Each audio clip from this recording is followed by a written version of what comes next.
leaders are. Enti ye no se choose leaders ema asasi. Now scripture ne say or say montoma aba but eyo nyame e no be choose de obedin kunim. Say yo nyame no be kire de obedin kunim dia. Eni onyame be fa ne servants for so. E na kire de obedin kunim. Ana akire ne onyame a choose no. Then say onyame na choose dia. So onyame no final say dia. Any obey choose leaders, then through apostles, through pastors, through evangelists, through teachers, and through prophets. Where you are, may shares here, and may impega, and once an American. But it ain't in a darkness, overshadow light. Oh, your time. So only group be Mpenin choose several head. I just saw a group be. If you are not with Freemason. For instance, you know what? Let us take we Christians. Me did the heaven before. Mema osofu Owusu Bempah aso ate say.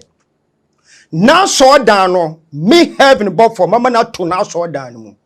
Se wonu obe declare say oma Dr. Bawumia emeye president wa Ghana hadie. Me heaven before me say mama Dr. Bawumia Babeye president for Ghana ha.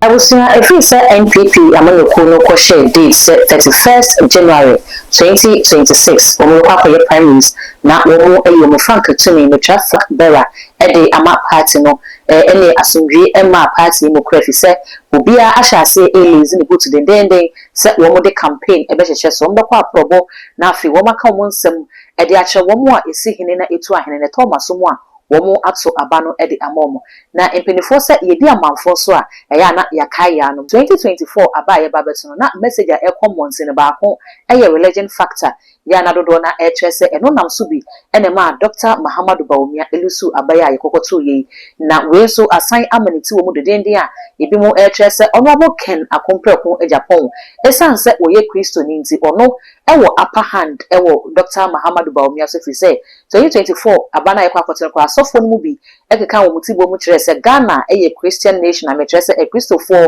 ene doso ane senti se yekokoto abade a enwosa wo mo epene Emma will be a one year Misuno Enino, Emramedi or minus Susan Semi, and na ashes of will be a before watcher say, Reverend Owusu Bempah, a cancer sofona, a cancer and some who be to say was sign, a pedanity said, or Besha said Dr. Muhammadu Bawumia, ain't me Ghana man Pinidia, or no so for, ya a friend as a heaven Bofono, or bet two Reverend Owusu Bempah, sorry dining, too much GH, and when you go so she mesre.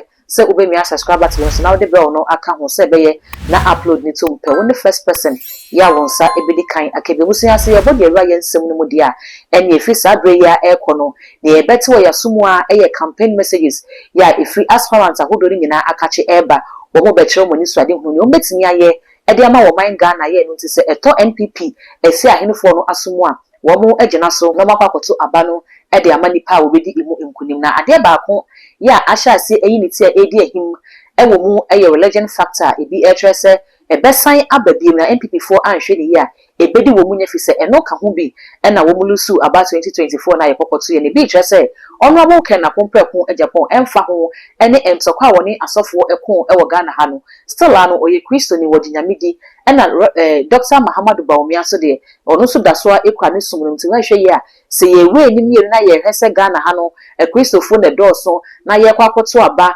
asofo no bi ya edi epiepie monten kwa ye ubi te se Opening Charles Ajinasari edi pie mu bi Reverend Owusu Bempah so edi pie mu bi kwa na wono kwa de wo kire se se ebre so se ye kwa koyi kan ni amadi amana bedi o mine so de a hu hia se ye ma majority no ya eye Christians no etena se na minority no ya eye Muslims no e decide e de ma o mine so se Christopher sorry na wo moto aba no e de ma onipa wo ye Kristo ni eno nam so Ghana for ka se ne sofwe wan ka se ye fi se ba ne sada na se wo kasa e de etia obi oni won ginyamesum no eni ya eye Dr. Muhammadu Bawumia. Now this demonstrate Tama Jesus enya nwuya no e no Fred devil wiase mu sudifo but Jesus who sorry ye no wan Fred devil sabie but o say odo osoro ne asase tumi amame na me de amamo enti Christ enti Your upper hand.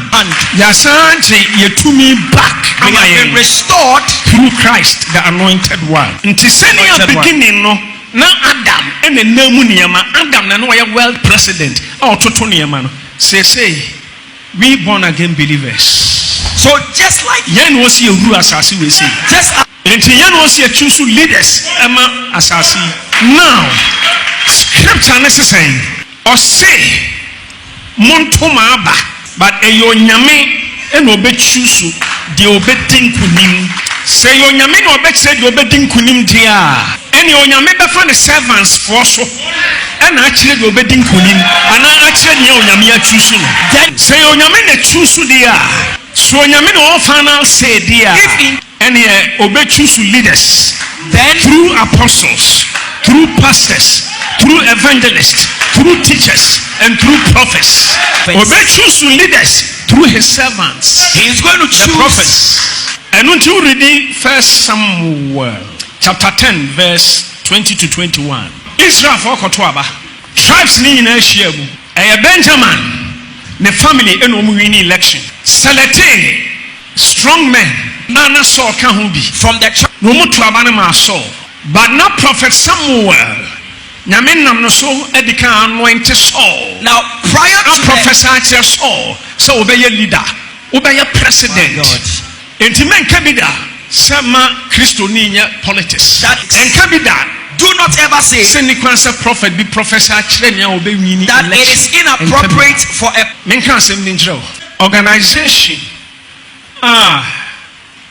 enya position e wo wiase di edom so politicians menya sure say abekọ market aka akofre kayo for so mumra na yemfa baako enye MP e wo bona hafo na yemfa baako enye minister e wa Ashanti region there be politicians rather and your selected leadership free. And your mom call see nam so omumun selected leaders free. so And until who say baby we are see a choose leaders free.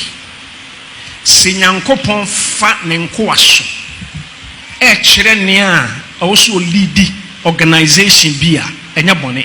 And no kire say sa nyame servant no oya politics. Nyame anim ade afɛ politics in nyame anim ana nti no see agyan asase wei ɛma unbelievers na omu ruli onyankopɔn nkrɔfoɔ ɛwɔ sɛ yɛ na yɛ choose because onyame na choose nipa be decide but onyankopɔn no choose kɔkɔto aba but onyame ɛna ɔbɛkyerɛ nea ɔno nyame ebe choose nti deɛ sɛ Christopher ne mebɛyɛ adwene a fashion otrimu sɛ ɛnyɛ bɔne sɛ ɔdo ho bɛwura amanyɔsɛm ɛnyɛ bɔne because Bible sɛ nipa bɔnefoɔ a borɔnsam ahyɛ ne ma odi ɔman n'anim a ɔman ne sofa ba ne yɛ nyame nhoma hyɛ ne ma odi ɔman n'anim a ɔman no adi yie adanti na duru tam bi a kings ɛkɔ war ana ɔmu take decision a no mo kwa kobusa free professor no say nyame servants mo nkyerɛ yɛn deɛ yɛnyɛ ɛwɔ sɛ yɛbrɛ yi mu saa nneɛma no ɛkɔ so saa pɛpɛ now mehwɛ no mu sɛ time come election bɛduru hɔ nom a yɛbɛfrɛ prophets yɛbusa prophet sɛ na onyame ka hɔ na nyame atwi so no ama ɔman now I am na looking yɛ forward value deɛ nyame atwi so no ama ɔman no ɛnkyɛ kokromotie enti nipa your choice and your final. You bet me a choose why your mistakes. But so you may choose my but no mistakes. but if A good time me and you bet me a choose by a nipan and you may choose no or bet me a free and make counsel. I am disobedient against God. A ban is about saying no Now- for now it also happens wait just say nyame onyai so be choose etu nyame betimi a choose ebia ama family ama nation anase ama individuals or for certain individuals so when you obedient ama nyame no choose wo na obe reject ako choose another one onyankopon say Samuel now God said Samuel jai defend ya who defend Saul no because my rejecting. Yeah, I'm choosing no, but my son rejecting. My men send choose for. This time the member of mine and Kotraba, me choose. I am on mine to Abano, Omu choose wrong one. When Jimmy choose and also for horn of oil. Ko Jesse family mu ne kokwan anointed ne baba ko. Enti Saul nipa choice, but David onyame choice. Enti choose akwa choose 7 December yi choose onyankopon choice. Where in your politics? Where you omen ahwiase and omen impeda and ho asem na American. But it ain't in a darkness overshadow light. Our time so ni group bi mu mpanin chusu sebra be head ade so wo group bi mu. If you are not with Freemason, for instance, you know what, let us take we Christians na yen chusu I was say to me catch on Yankopon say ya per Trump for Trump my now we because ono eno obi a erade wa chusu no ama the great nation ediensi no so ko chusu obi a oba obepini gay lesbianism and this how can say killed then the alphabet society. Would you no mama my corrupted asasi because na media nipamba let us say no aha yen na Christians send you one upper hand so open osun our majority our spiritual parliament house are Christians dosu eche sun bia wa asasi so enti say ye mrase bedafia yen and a majority. Now, other ones so a minority. And Yan was here choosing, Yan was here deciding, and a minority, and a Freemason, Illuminatis, and you know, but a Christians, the servants of the Most High God. If in Ghana, Illuminati Christians also saying, a sumna kanina, majority. Now, didn't I am a minority for not taking over. Now, omo chere nea or mining co. So why are we allowing those in the minority? Warrior politics. Yenim susumunim hunamu yenim chrono yenim. And untina. So far as I'm Ghana Hanadi, I will choose. Because my heavenly Father, on our final say, Okokotuaba, but my heavenly Father, our friend Prophet Isaac Owusu Bempah, on our final say. Sansemi, and I assign a unity and I'm so, and my software, your friend is a heaven buffalo, your boy free year per busia, and your watcher say, Reverend Owusu Bempah, year, or better nursery them. Me did the heaven buffalo. Mema Osofu Owusu Bempah aso ate say. Na so dano me heaven buffalo, mama na to na so dano. Se wonu obe declare say oma Dr. Bawumia emeye president wo Ghana hadie. Me heaven buffalo me say mama Dr. Bawumia babeye president wo Ghana ha na wo Osofu Owusu Bempah me mama wa to wa so dano mu. Ma MPP for na mon kama kumantomo yem.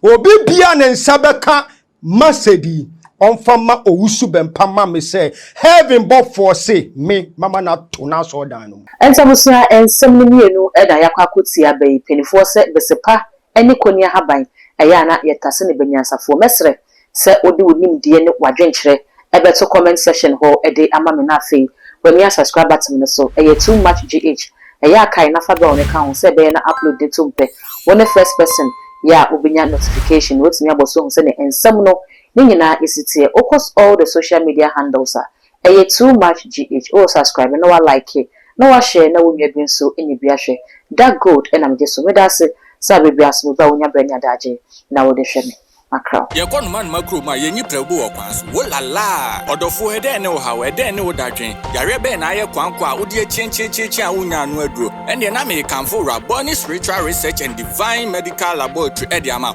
eye prophet Dr. Abednego ene da no a wise man will hear and will increase knowledge, but the fools despise counsel. Prophet Dr. Abednego ye odifo a weyem remu awrade eyi no ama wiase se sunsumu yare bia aye okwanko a Dr. Edikre Wowo ɛne na me kanfo Prophet Dr. Abednego Invisible Teaching Hospital powered by Castoplanto Technology. Kai Prophet Dr. Abednego enye pray for me. Inti hwehwe Prophet Dr. Abednego akiri kwan wo Insanwama ado akiri Oreku Liberty House. Anase Fred Dr. Prophet Abednego 020-859-9576. Na say 027-8977-215. Intro do for Kai se wo twiri bibi wo so na semba na bibi kura